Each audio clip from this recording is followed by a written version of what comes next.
Welcome to the Dreams of Consciousness podcast. If you'd be so kind, would you mind introducing yourself? Hello, everybody's listening to Dream of Consciousness podcast, and this is Boka, Ratos de Porão drummer.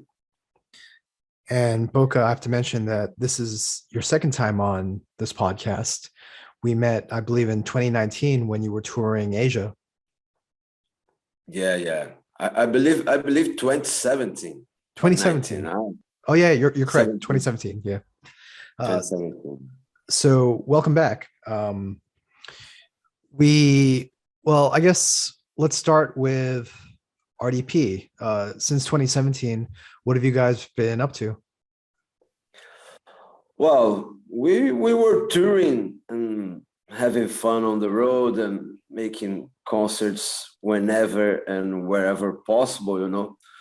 But for the last years, we have slowed down touring, because Gordo has a health condition, so it's really hard for him to tour a lot, and we are getting old. So I believe it's like something that we could predict. Like the band is getting older, so we're going to slow down touring. But here in Brazil, we play almost every week, So from the release of the Século Sinistro record in 2014, we played almost everywhere that we think were relevant to do, and also this Asian tour, as you mentioned it.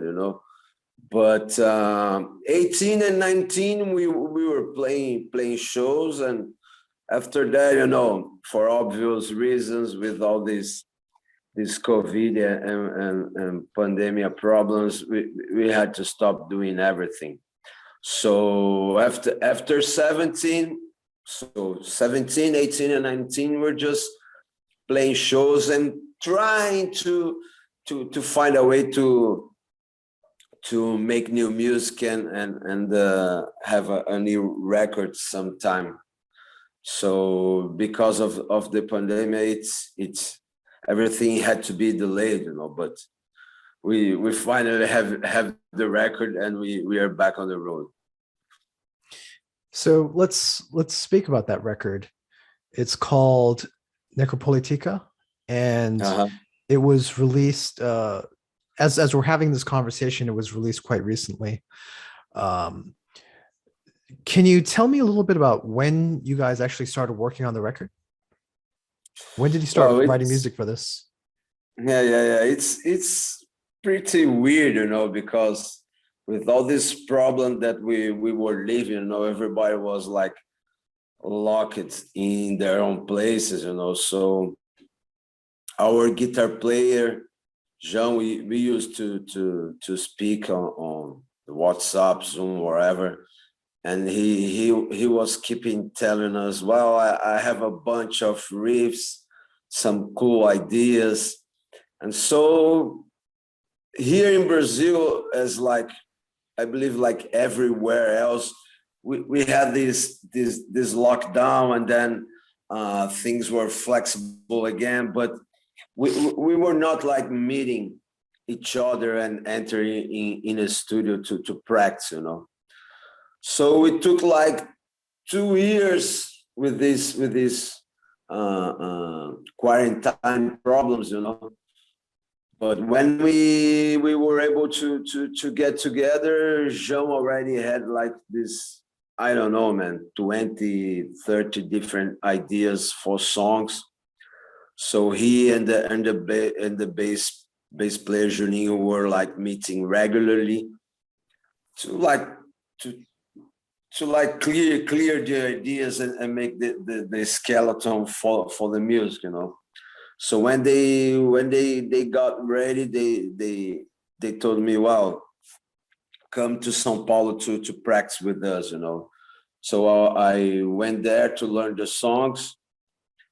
So it's basically the most weird record that we made, because we didn't practice much, we didn't like work that much on the songs. You know, it was really like natural and some sort of raw compositions. You know, said, well, this is the music and this is what it is. You know, we're not going to like prove different formulas or change riff parts, introductions, this kind of things. You know, it was like pretty natural and fast. So as we entered the studio to record the album last October, we didn't practice that much, and myself, I didn't know how to play the songs really well, you know. So it was really crazy to record like this, but this is what we had, you know, the conditions. So I believe in the end the results pretty cool. People are really enjoying the music because it brings us back in the crossover days of the band, you know, like the late 80s or this kind of period. So people are really related with this period of the band, you know, this era. So that it was pretty much this way, man. Really crazy without practicing much. I say, let's do it, and we spitted everything out, and the record is there now. So prior to the pandemic, on previous albums, what was the songwriting process like? Did it usually start with Zhao writing the guitar parts? Not necessarily, you know, because we most like make music or write songs jamming together, you know. And so sometimes I'm jamming myself with Jean, sometimes I'm jamming with only Juninho, sometimes they're jamming together without me. So we pretty much write music together, you know, like on the studio, like having the ideas, putting it out and already start playing, try to figure out the best way to do it. And we also, when we have the ideas, we try different things on the same riffs or try to move the parts. I mean, a slow part of the song with the fast one, we change positions and everything. But this time we didn't have the chance. It was something really new to all of us, you know. But in the end, I believe it was cool, like a different experience, a different way to make music and record for us, you know. And how complete were the songs on this album before you heard them? Sorry, say again. Oh, how complete, how finished were the songs this time before you heard them? Wow. I don't know, man. I believe when we entered the studio, the songs were like, wow, this is what it is. We're not going to change anything, you know. But I myself had to learn a lot of things on the studio on the day of the recording, you know. So I was pretty insecure, like, well, is this really sounding good at all, you know? But in the end, after a while, after recording it, and when we came back to studio for mixing, all these thoughts, they just went away, you know, because we started to listen to the music. I said, man, no, this is cool, man. There's no problem there, you know. There's nothing. It's okay, you know. But as I was trying to explaining to you, we were not used to make music and record this way. But it was the situation, you know. So as I said, it was new for us. But in the very end, all of us four, we got really happy with the end result, you know. Now, you mentioned that the feeling of the album is close to the old crossover days. Uh, was that intentional, or was that also, as you described, part of the circumstances, part of the situation? Well, I believe that was the music that just came out, you know, because I have to say we had like 3 or 4 ideas that we recorded in a computer, like I don't know, 5 or 6 years ago, and it got some kind of lost in Juninho's computer, you know. But when João started to tell us that he had these ideas, these riffs, we kind of like resuscitate these really old songs. But as every Ratos de Porão album, when we started to make music, to write songs, we never think, wow, we want to sound like this now. I mean, we want to sound like more hardcore, more thrash metal, more old school. We are going to make some new experiments, you know, nothing like that, you know. We just start to write music, and it comes out the way it should, like in that moment, you know. I believe most of the times it reflects what we are listening to the moment. So maybe Jean was listening to a lot of thrash metal and crossover for the late 80s, you know, so that's why these ideas came out. But I believe the music is like on the RDP style, you know, but I believe it sounds more like the late 80s, the crossover days, like a more old school music without not many new elements, or maybe none of new things, you know, just like pure old school hardcore and thrash metal, you know. Cool. So do you want to speak about the lyrics a little bit? I know your singer handles most of that on his own, but I don't know if you want to say anything about the themes of the album. Well, I mean, all the lyrics they are talking about the political situation here in Brazil now, because we have a like right-wing party, right-wing fascists on the power, so everybody's like really mad at him now, you know. And with all these problems that we passed with the quarantines, with the coronavirus and everything, the attitude of the government here was really, really horrible, you know. So most of the lyrics are talking like this situation here, like having the right wing party on the power, you know. Like it really sucks, because it's totally against what we believe, and situation's really bad. We will have election now this year, then in the end of the year, so we all want that these people go away of the power, you know. Maybe we can make this change, but most of the lyrics are talking about this last 4 years of government here in Brazil. It really sucks, you know. You know, it's interesting. In 2017, when we were speaking, you mentioned that you were worried about the political situation, and you're worried about the government becoming much more right-wing and much more dictator-like. Did things get worse than you were expecting?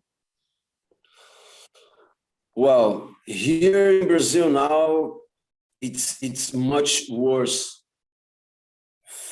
I believe for the last, maybe it's the worst ever, no, because right wing sucks at all. We really hate it, but I believe these right wings and right ideas, you know, I believe it's a global tendency, you know, because we see, like in a lot of countries, the right party, if they don't win, they are really close to that, you know. I believe I see it in a lot of different countries that have the election for the last, I don't know, 10 years. We are seeing this right party and right fascist ideas, like rising, you know. So it's a process that we are living in history. So as somebody says, in the past, the history repeats itself, you know. So maybe a lot of people got frustrated with the style of the government they had in the past. So all these right people, they come out as a savior, you know, as somebody that gonna fix everything, and all these populists and the style of, well, we are the savior, you know. The same speech that Hitler has in the past to become the leader of Germany, you know. It's right party, man, right ideas. The fascists, they is the same speech, you know. It's just like, let's say, translated for the new times, you know, the times we're living in now. But I believe it's a global tendency, not only here in Brazil, you know. Yeah, absolutely. And that's one thing that I felt when I was, I don't speak Portuguese. I know a few words, but just looking at the song titles, it's very much reflective of what's going on in the US, what's going on in the UK, even here in Malaysia.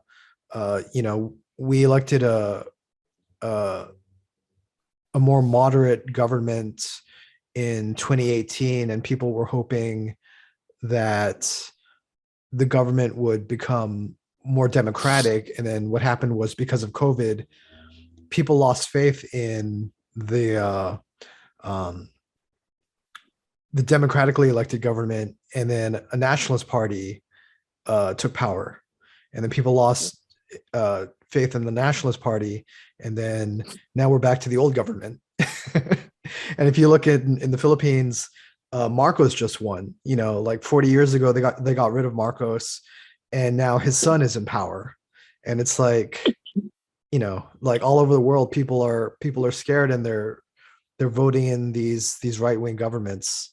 So I think the album is very reflective of what's happening globally, what's happening worldwide. Yeah. Two things. If you got the record yourself, you will see that on the booklet it has the translation for every lyric, you know, so people could figure it out and have a better idea what the lyrics are about, you know. But you know, as you were talking about, man, the democracy is a lie, you know. It's just people in power, like letting you think that you're making part of everything, that of something, you know, like, no, we are going to vote and we're going to change. We don't change a shit, you know.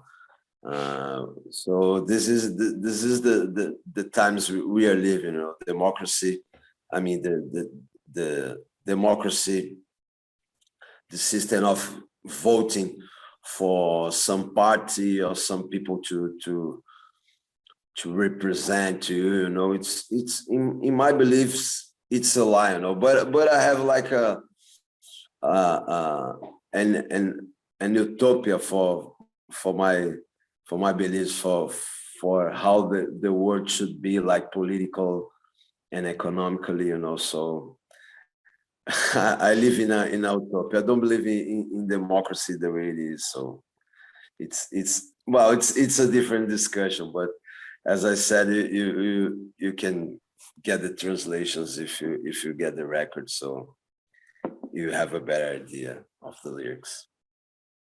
So the last time we spoke, you mentioned that RDP's lyrics are like punk rock journalism, reflecting the world that you see. Um, was the intention? I mean, it's a very extreme time that we're living in. Was the intention to put out the album now also to document what's happening? Do you guys feel like you have to comment on what's happening in the world? Well, it's just the way Gordo writes the lyrics, you know, because we are not a band that like speaks out as a ideology, you know, like standing for some flag or some political line, you know. Gordo, his lyrics are much more like telling people on his way, on his like sarcastic and macabre way, what's happening in our faces every day, you know.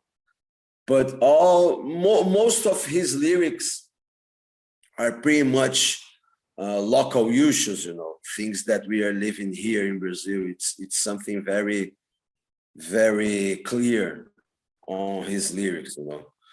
But we didn't intend to make the record because of what we are living in, you know. I mean, we are a band, we tour and make records. We don't make records like much often because, as I said in the beginning, we are an older band. We have more than, I don't know, I believe this is the album number 14 of the band, you know, I mean, studio album. So we don't need to write a new record like every 2 years to go out on tour or nothing like that, you know. We just write music and record when we have the idea and when we think it's cool, you know. Yeah, and this is what was left for us in those two last year, you know, write some music. So this is what we did, and now luckily we are getting back to the road and playing shows. I'd like to speak about the recording of the album a little bit. Can you tell me about the studio that you guys went to? It was Family Mob Studios here in São Paulo, the same studio that we recorded our last album. It's a pretty cool studio with very good equipment, and we like to go there because it's not the kind of studio that like are only digital sound oriented, you know. They have the mics, the equipments, the compressors, all this equipment. I mean, most of the equipment are more like analog oriented, you know. So it sounds much more in the way, much more like in the way that we believe the band should sound, you know. But we went to a different studio to mix with a longtime friend and a producer here in Brazil. The name of this studio is Rocha. So we recorded in the Family Mob Studios, as we did on the last Século Sinistro album in 2014. But we went to somewhere else to mix it because we really like this guy. He's really good, and the studio that he's working is really good as well.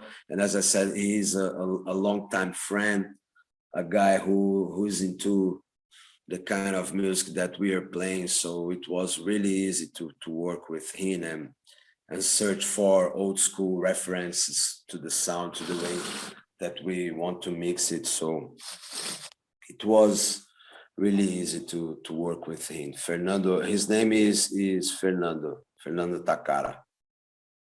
Now, did Fernando also engineer the album in terms of No. We engineer with Davi, who used to work with us as a sound engineer, live sound engineer.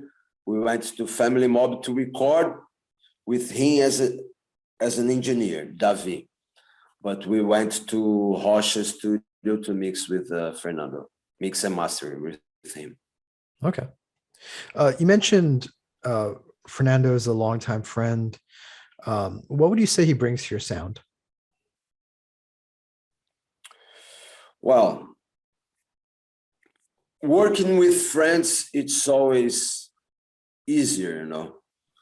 But as he grew together with us, I mean, he's a little bit younger, but when we talk about music, the bands that we like, the period, the style of the song, the style of the recording, it's really easy with him, you know. So it was like something that we all said at the same time, no, let's do it with Fernando because he's a friend and he knows a lot about this kind of music. He's a fan of the band and everything. So that's why we choose him, and he can translate what we want in the sound technically, because he works in the studio for more than 20 years, So when we ask him something that we don't have any idea of how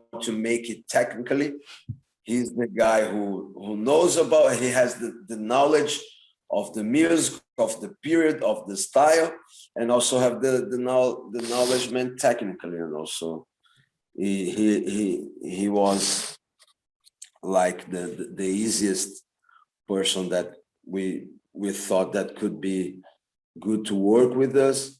And of course, as he has this knowledge on music, he contributed like tremendously to this record, because every time we come up with some idea, he said, no, I know how to do it, I know how it sounds, and then mentions some band that could sound the same on that period, like the late 80s, So his contribution was really huge to the sound that we got in the end. So, as you mentioned, this will be the 14th album for RDP, and I believe the 40th anniversary of the band was in October of last year. Is that correct? Yeah, it was the last October. Yeah. So, with all this history, with all this experience, is there anything that you still want to do with the band? Anything you want to accomplish?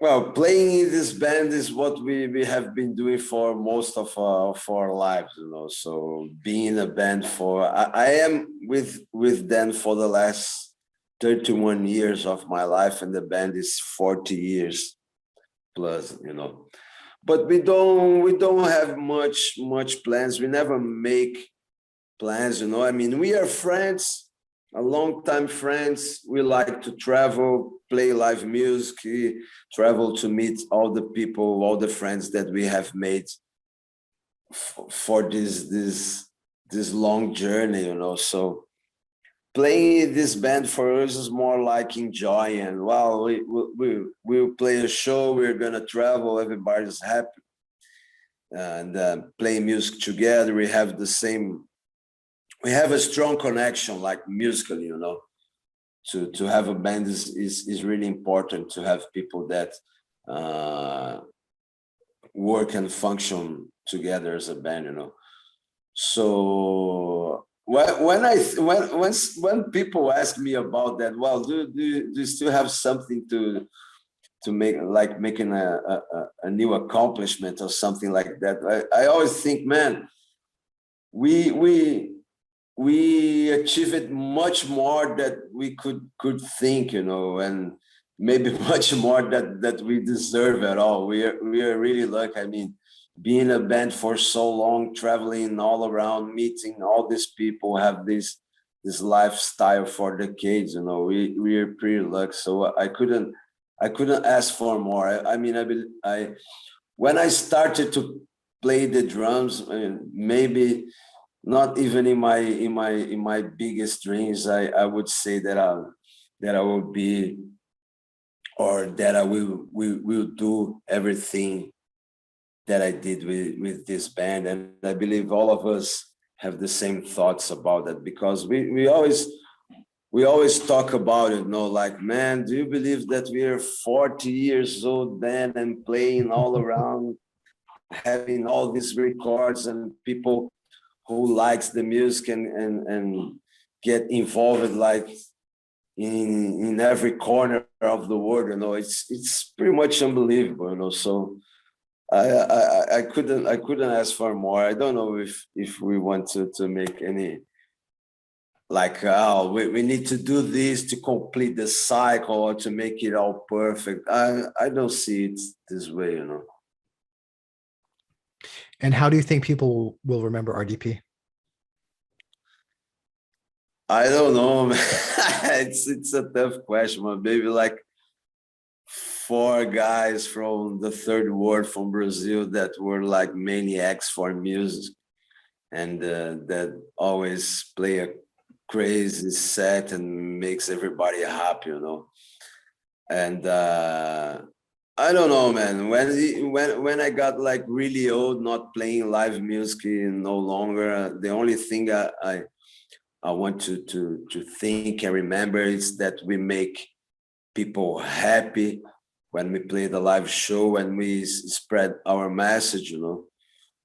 And people, when they remember us, it's going to be like good memories. And I can't deny that we are part of a lot of people's lives, you know, because when you listen to music, I mean, when music is your life, every band that you like is like